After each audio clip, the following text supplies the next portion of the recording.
चुनाव में हम लोगों को जिताने का काम करेंगे। हमारी पार्टी है, हमारे पार्टी के कैंडिडेट लोग रहेंगे, उनको हम जिताएंगे। डोमिसाइल नीति जो लगनी चाहिए होनी चाहिए थी, उसका अनुपालन नहीं हुआ है। और कहते हैं लोग कि डोमिसाइल नीति जो लगी थी 2014 में, उसको ये लोग ख़त्म कर दिया है। चाहते हैं कि इसको सीबीआई टेकअप करे और सीबीआई जांच करे। नमस्कार, मैं हूं सौरभ कुमार और आप इस वक्त मौजूद हैं news 24 Bihar Jharkhand digital platform पर। आज हमारे साथ पूर्व मुख्यमंत्री जीतन राम मांझी हैं। सर, पहला सवाल आपसे करेंगे कि आपने बोला कि अब मेरी उम्र जो है वह 79 क्रॉस कर गई है, तो आप इस बार यानी 2024 के लोकसभा चुनाव में चुनाव नहीं लड़ेंगे। फिर आपकी भूमिका क्या होगी 2024 में? देखिए, हम बचपन से कुछ सिद्धांतों पर विचार करते हैं और उस पर रहते हैं। राजनीति में भी आए तो हम सिद्धांत पर से आए, नहीं तो जिस गरीब परिप्रेक्ष्य में हम थे यहाँ आना मुश्किल था। तो वैसे ही जब राजनीति में हम आए तो हम पहले ही एक मानक बनाना चाहते थे और आज चाह भी रहे हैं कि 75 बरस उम्र के बाद कोई भी आदमी, हम समझते हैं आज के संदर्भ में कंस्टिट्यूंसी में काम करने लायक नहीं रहता है। बहुत कम ही वैसे होते हैं जो 75 वर्ष के बाद भी काम कर सकते हैं। तो इसीलिए हम अपने दिमाग में बात बनाया था कि 75 वर्ष उम्र बीत जाने के बाद हम राजनीति में नहीं रहेंगे, चुनाव की राजनीति में। लेकिन राजनीति तो मरते मरते दम तक लोग करता है, तो राजनीति का बहुत सा काम क्षेत्र है। तो फिर चुनाव में भूमिका क्या होगी आपकी? चुनाव में हम लोगों को जिताने का काम करेंगे। हमारी पार्टी है, हमारे पार्टी के कैंडिडेट लोग रहेंगे, उनको हम जिताएंगे। तो इसीलिए हम आज जब 79 पूरा कर लिया है तो डिक्लेयर कर दिया है कि अब हम चुनाव नहीं लड़ेंगे। हमारी पार्टी है, हमारे पार्टी में उम्मीदवारों की संख्या काफ़ी है जो एनडीए में भी हैं। एनडीए में जितना सीट हमको मिलने की संभावना है, उन सीटों पर मुस्तैदी के साथ लड़ेंगे और जहां न भी मिला वहां पर एनडीए की जीत के लिए हम जी जान प्रयास करेंगे। सर, बिहार में पहले भी एक घोटाला हुआ था, जमीन के बदले नौकरी। आप ये कह रहे हैं कि इस बार जो शिक्षक बहाली हुई है उसमें भी उसी तरीके का घोटाला हुआ है, तो इसका आधार क्या है? इसका आधार कल हम माननीय मुख्यमंत्री जी को लिख करके भेज दिया है और माननीय जो चेयरमैन हैं बिहार पब्लिक सर्विस कमीशन के अतुल प्रसाद जी, उनको भी भेज दिया है। लेकिन मोटा मोटी यही आप समझ लीजिए कि इसमें हुआ है क्या कि डोमिसाइल नीति जो लगनी चाहिए होनी चाहिए थी, उसका अनुपालन नहीं हुआ है। और कहते हैं लोग कि डोमिसाइल नीति जो लगी थी 2014 में, उसको ये लोग ख़त्म कर दिया है। हमारा कहना है कि आज बेरोज़गारों की संख्या भारतवर्ष में सबसे ज़्यादा बिहार में है और युवाओं की संख्या सबसे ज़्यादा बिहार में है। तो बिहार में नौकरियों की अनेक संभावनाएं हैं। एक तरफ कोई 20 लाख नौकरी का नियोजन देने की बात कर रहे हैं, कोई कुछ कर रहे हैं, तो दूसरी तरफ जब यहाँ पर नौकरी की बात आती है तो फिर अधिक से अधिक लोग बाहर के लोग क्यों आ जाते हैं। लेकिन परीक्षा तो बीपीएससी ने लिया, सभी लोगों ने परीक्षा दिया, पास भी हुए, तो इसमें घोटाला फिर कहाँ है? परीक्षा दिए, पास किए, उसको भी तो देखना है। अभी अभी बात हो रही थी, कल भी हमने कहा है कि कंप्यूटर विषय है और कोई विषय है, वहाँ सीरियली 200 लड़के पास कर गए हैं। ऐसा कभी हो सकता है क्या? जब तक गड़बड़ी अगर नहीं हुई है तो सीरियली मतलब 1 से लेकर, हाँ, 1 से लेकर अगर 200 लड़के पास हैं तो 200 सब पास हैं वहाँ पर। एक दो अगर है कहीं ब्रेकेज तो वो अनुपस्थित हैं। अनुपस्थिति यहाँ बतलाई गई है मात्र कुछ 100 में, और यहाँ पर हजारों केंद्र थे। अनुपस्थिति प्रायः 5% से 10% रहती है कोई भी एग्जामिनेशन में, और यहाँ अनुपस्थिति बताई जाती है कि 125। जहाँ 8 लाख बच्चे परीक्षा दिए हों, वहाँ पर 25 अनुपस्थित हैं। ये सोचने की विषय है। किस तरीके का जांच चाहते हैं कि हम तो चाहते हैं कि इसको सीबीआई टेकअप करे और सीबीआई जांच करे। कि तो केंद्र में आपकी सरकार है, आप गठबंधन में है, वहाँ भी अनुशंसा कर सकते हैं। हम तो बोल रहे हैं तो सबके लिए कर रहे हैं, हम सबके लिए कर रहे हैं, मांग भी कर रहे हैं कि ऐसा हो, इससे गरीब लोगों का ये होता है। अभी हमको मालूम हुआ है फतेहपुर गया जिला का एक प्रखंड है जहाँ से हम चुनाव जीते थे 1980 से 90 तक 95 तक वहाँ राजनीति किया। वहाँ मालूम हुआ है कि 500 बच्चियाँ या बच्चे लोग जो पोस्ट किए गए हैं उसमें 70% सब उत्तर प्रदेश के लोग हैं, 1-2% राजस्थान के लोग हैं। क्या हुआ, बिहार के हमारे बच्चे सब नाकाबिल थे, हमारे बच्चों में मेरिट नहीं है, जबकि हमारे बच्चे इसरो में और तो कहाँ समझ कहाँ में कर क्या रहे हैं। आता है, यूपी के बच्चों पर इतनी मेहरबानी बिहार सरकार हम तो समझ या रहे हैं नीतीश कुमार की कि हम क्यों तो हुई? समझ रहे हैं कि नीतीश कुमार चुनाव लड़ना चाहते हैं वहाँ फूलपुर से, उत्तर प्रदेश से, और उत्तर प्रदेश के कुछ लोगों को उन्होंने बुलाया था, मिलाया था। उन लोगों ने मांग किया कि आप फूलपुर से चुनाव लड़िए, तो भले वो दिखला रहे हैं, लेकिन उनके मन में पहले से बात थी, जो आज 4 महीना पहले से बात चल रही थी कि फूलपुर से चुनाव लड़ेंगे। इसकी तैयारी वो कर रहे हैं और उत्तर प्रदेश के लोगों को मोबिलाइज कर रहे हैं कि बिहार में अपॉइंटमेंट कर करके। मतलब नीतीश कुमार को यूपी से चुनाव लड़ना है, फूलपुर से चुनाव लड़ना है, इसीलिए जो उत्तर प्रदेश के जो छात्र हैं उन पर ज़्यादा मेहरबानी दिखाई जाए। निश्चित रूप में वो है। और वैसे तो पता नहीं बिहार की राजनीति में भाई हम लोग तो मुख्य भूमिका में नहीं रहे, लेकिन चाहे आज मास्टर की बहाली हो, जुडिशियरी में जितने भी लोग यहाँ पर हैं 70% सब उत्तर प्रदेश के लोग हैं। वाइस चांसलर की बात अगर आप कहिएगा तो जितना भी वाइस चांसलर यहाँ यूनिवर्सिटी है उसमें 80% 90% सब उत्तर प्रदेश के लोग हैं। तो मेरा कहने का मतलब है कि हमारे लोग क्या यहाँ का एकदम इनकैपेबल हो गए कि जो वाइस चांसलर नहीं हो सकते हैं, इनकैपेबल हो गए कि जो जुडिशरी का माने जज नहीं हो सकते हैं। तो नीतीश कुमार केवल चुनाव जीतने के लालच में ऐसा कर रहे हैं। सारी बात हम मेरे समझ से है कि अब जो कर रहे हैं वो चुनाव जीतने के नाम पर ही कर रहे हैं और देने की बात कर रहे हैं, कोई कुछ कर रहे हैं। तो दूसरी तरफ जब यहाँ पर नौकरी की बात आती है तो फिर अधिक से अधिक लोग बाहर के लोग क्यों आ जाते हैं। लेकिन परीक्षा तो बीपीएससी ने लिया, सभी लोगों ने परीक्षा दिया, पास भी हुए, तो इसमें घोटाला फिर कहाँ है? परीक्षा दिए, पास किए, उसको भी तो देखना है। अभी अभी बात हो रही थी, कल भी हमने कहा है कि कंप्यूटर विषय है और कोई विषय है, वहाँ सीरियली 200 लड़के पास कर गए हैं। ऐसा कभी हो सकता है क्या, जब तक गड़बड़ी अगर नहीं हुई है तो? सीरियली मतलब 1 से लेकर, हाँ, 1 से लेकर अगर 200 लड़के पास हैं तो 200 सब पास हैं वहाँ पर। 1-2 अगर है कहीं ब्रेकेज तो वो अनुपस्थित हैं। अनुपस्थिति यहाँ बतलाई गई है मात्र कुछ 100 में, और यहाँ पर हजारों केंद्र थे। अनुपस्थिति प्रायः 5% से 10% रहती है कोई भी एग्जामिनेशन में, और यहाँ अनुपस्थिति बताई जाती है कि 125। जहाँ 8 लाख बच्चे परीक्षा दिए हों वहाँ पर 25 अनुपस्थित हैं, ये सोचने की विषय है।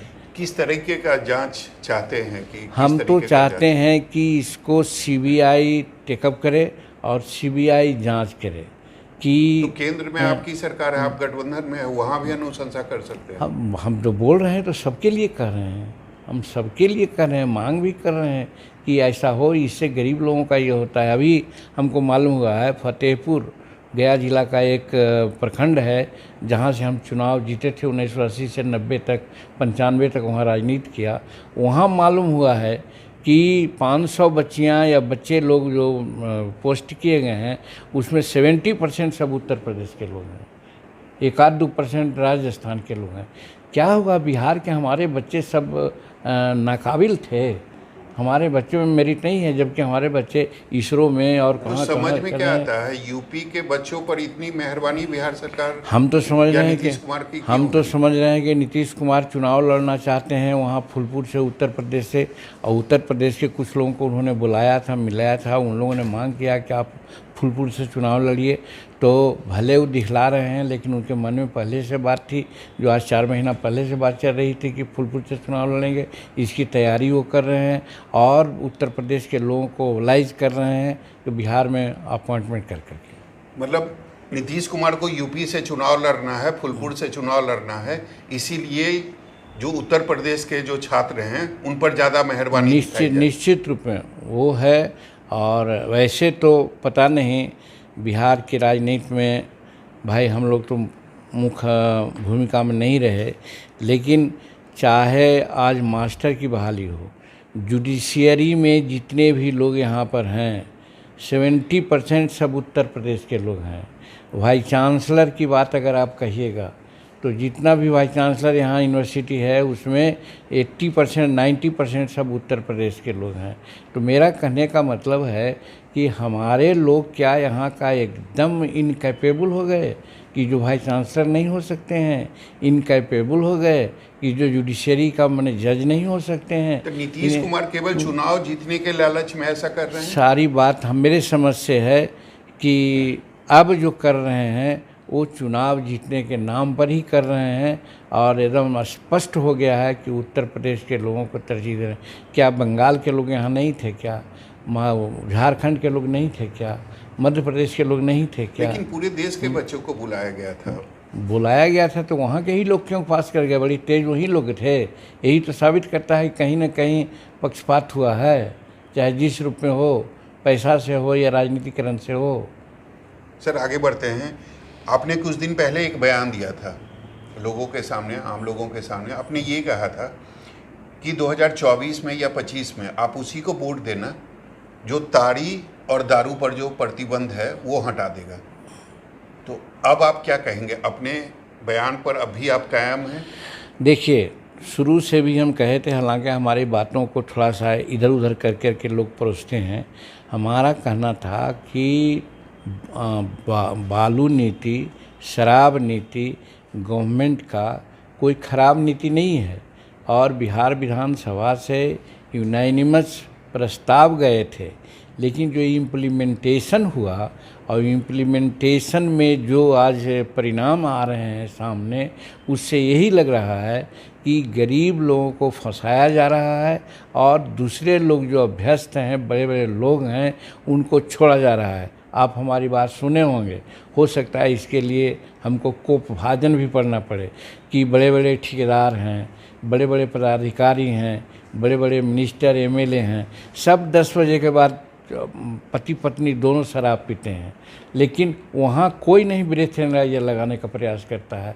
ब्रेथ एनालाइजर किसको लगाता है? जो 4-5 बजे काम कर कर के छूट करके जाते हैं, रास्ते में कहीं थोड़ा सा शराब ले लेते हैं तो उनके मुंह में ब्रेथ एनालाइजर लगाता है और उसको फिर जेल में भेज दिया जाता है। उनके बाल बच्चे क्या खाएंगे, क्या खा रहे हैं, इसकी चिंता नहीं सरकार को। नहीं सर, ये भी तो कहा जा सकता है ना कि अगर बिहार में या फिर एनडीए की सरकार बन गई 2025 में, तो अभी जो शराब पे बैन है वो खत्म हो जाएगा। बैन ख़त्म करने की बात हम नहीं करते हैं, लेकिन कहते हैं कि समीक्षा हम इस कदर करेंगे कि गरीब लोग को कोई दिक्कत नहीं हो।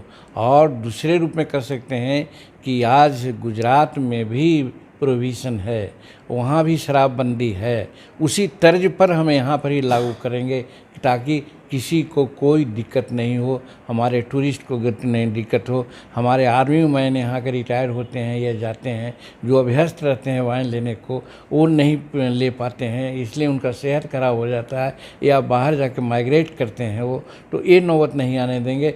हम एक तरह से सिस्टम डेवलप करेंगे जिस प्रकार से हमारी गुजरात में है, उस तरह की करेंगे जिसमें गरीब लोगों को कोई टॉर्चरिंग नहीं होगा और शराब जो पीने वाले लोग, जो अधिकृत लोग हैं, उनको सरकारी स्तर से उनको शराब मिलते रहेगा।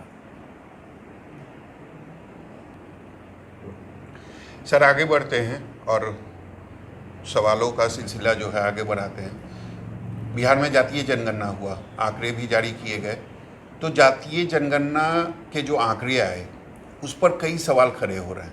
आपको क्या लगता है कि सही में उसमें कुछ उलटफेर किया गया? देखिए, बिहार असेंबली के जो दल के नेता लोग होते हैं, हम भी हिंदुस्तानी अवाम मोर्चा सेकुलर के दल के नेता हैं, सबको नीतीश कुमार जिस दिन जारी कर रहे थे उस दिन बुलाए हम लोग राय देने के लिए।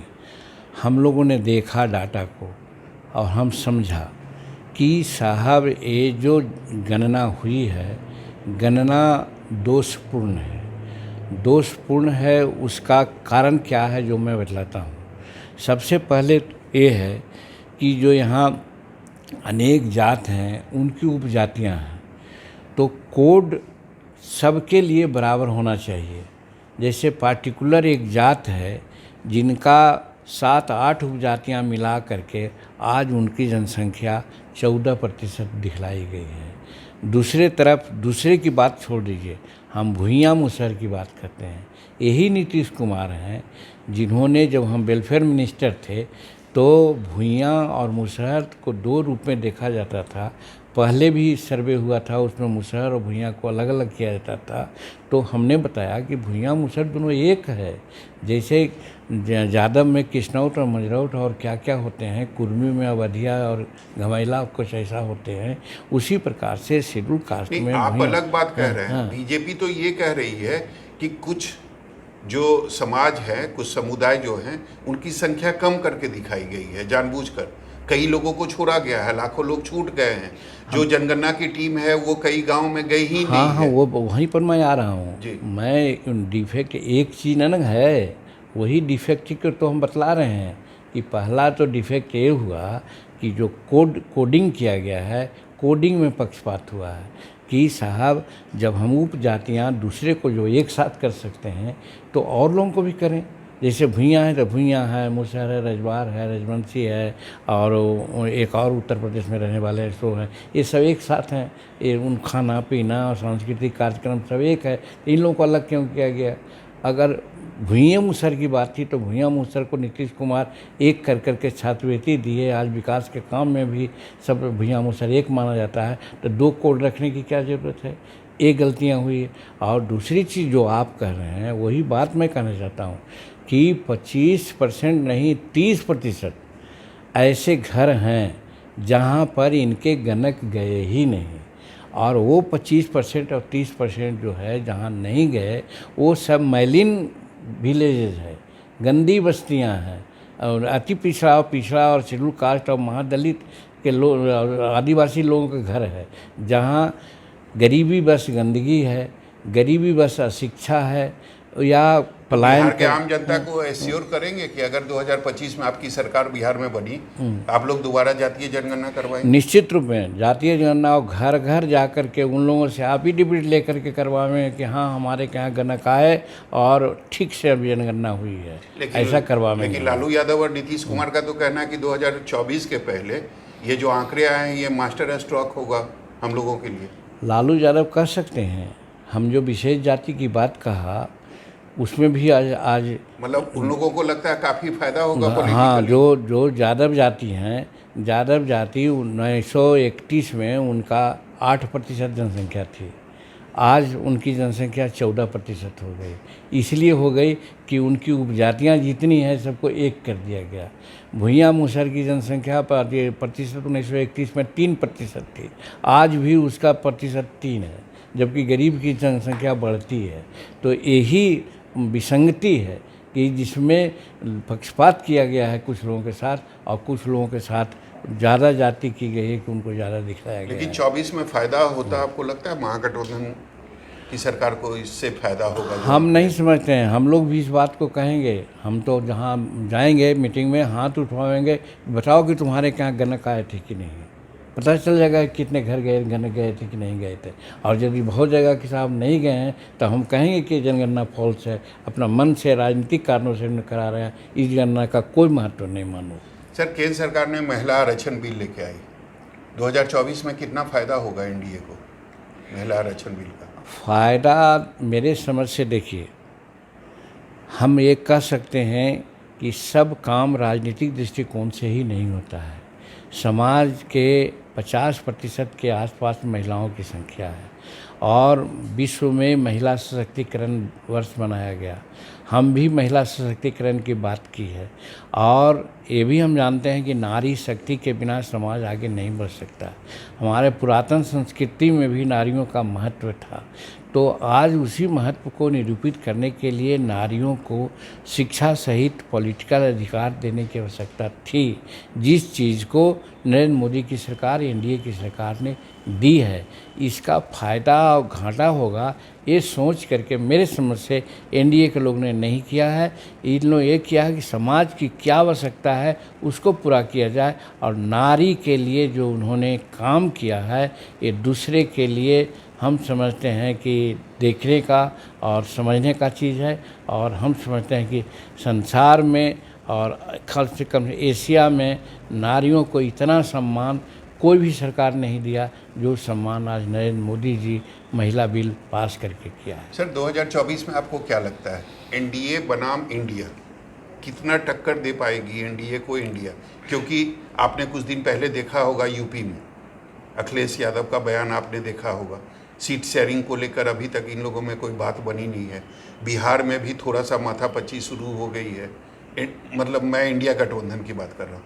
तो आपको क्या लगता है कितना टक्कर आप लोगों को देखिए, जिस समय पटना में उनकी पहली बैठक हुई थी उस समय सब सर बिहार की राजनीति को अगर पिछले महीने 1-2 महीने से अगर आप देखेंगे तो कई ऐसे मौके आए जब आरजेडी और जदयू में बयानबाजी हो रही है।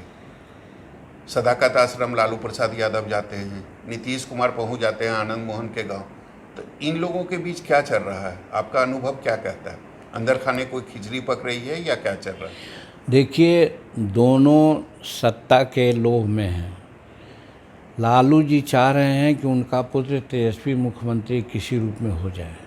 पहले उनको आशा बंधी हुई थी कि नीतीश कुमार बोले हैं कि तेजस्वी प्रसाद को मुख्यमंत्री बनाना है, तो 2023 तक या उसके पहले तक कोई इंतज़ार किए।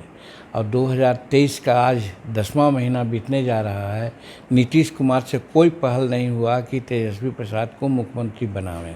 इसलिए अब उनका मोह भंग हो गया है। रही बात नीतीश कुमार जी को सत्ता का लोभ है, प्राइम मिनिस्टर होने की बात सोचते थे और सोचते थे कि लालू यादव वगैरह उनको मदद करेंगे, देखेंगे। लेकिन लालू यादव पहले ही बोल दिए राहुल जी को कि तुम आप शादी करो, हम लोग बारात रहेंगे। ऐसा कह करके उन्होंने साफ कर दिया कि नीतीश कुमार को वो मदद नहीं करेंगे। तो अब नीतीश कुमार के सामने क्या है तो वो खोज रहे हैं, टटोल रहे हैं। तो इसमें आनंद मोहन जी को उन्होंने वो ऐसा कानून बना करके उनको छुड़वाने का काम किया, जैसा अगर गरीब जो आज हज़ारों हज़ार जेल में फंसे हुए हैं उनको अगर कानून के परिधि में लाया जाता तो वैसे लोग जो हैं निरीह आज पड़े हुए हैं जेल में वो छूट जाते। वैसे लोगों को न करके कितना आनंद मोहन बड़े आदमी थे, ये कितना स्वतंत्रता सेनानी थे, कितना बड़ा त्यागी थे, जिनके लिए उन्होंने नियम को तोड़ा या नियम अलग बनाया। और इसी लोभ में वहाँ पर गए हैं कि आनंद मोहन एक बड़का पॉप हैं और उनसे उनको फ़ायदा होगा। तो ये सोच रहे होंगे, दबाव डाल रहे हैं नीतीश लालू जी पर। फिर भाजपा के बच्ची सॉफ्ट हो करके भी ये दोनों कवायद ऐसा है कि वो दबाव डाल रहे हैं लालू जी को कि आप समझ जाओ कि हम आप ही पर नहीं हैं। और इस फेरा में वो लोग हैं, वो पलटू राम का नाम है उनका, वो पलटने के हिसाब में हैं। अभी उनको ऐसा नहीं लगता है कि हम स्मरण खो रहे हैं या बात बोलना है, कुछ बात बोल लेते हैं कुछ, जैसा कि हम राष्ट्रपति जी के समय में समझा। राष्ट्रपति जी के सामने ये कहने की क्या ज़रूरत है कि जब हम मंत्री थे तो ये फाइल लेके आती थी, हमारे यहाँ काम कराती थी। ऐसी बात है कि नहीं है? हम समझते हैं कि इतना घटिया प्रश्न, इतनी घटिया बात बोलना एक राष्ट्रपति के सामने अगर बोलते हैं तो मैं तो समझता हूँ कि ज़रूर इनका कोई दिमागी कमजोरी है। तो मतलब मेमोरी लॉस आपको भी लगता है? लगता है। और वही नहीं, उसके अलावे भी और लगता है। नहीं तो राष्ट्रपति के सामने इस प्रकार से बोलना हम नहीं समझते हैं कि उचित बात थी जो उन्होंने कहा। तो कहने का मतलब कि वो चक्कर में है कि कैसे हूँ हम पुनः मुख्यमंत्री बने, और इसी के लिए आज उन्होंने आनंद मोहन को चुना। और आनंद मोहन शायद उनका नैया पार लगावेंगे कि नहीं लगावेंगे वो तो समय बतावेगा। लेकिन सर उलझन तो एनडीए में भी है ना, आप लोगों में भी अभी तक सीट शेयरिंग को लेकर कोई बातचीत कोई नहीं हुई उलझन, है? कोई कुछ भी उलझन फाइनल नहीं, कोई हुआ? उलझन नहीं है। 5 राज्य में हमारी चल रही है, जो चुनाव की बात हो रही है, हमारे नेता लोग लगे हुए हैं।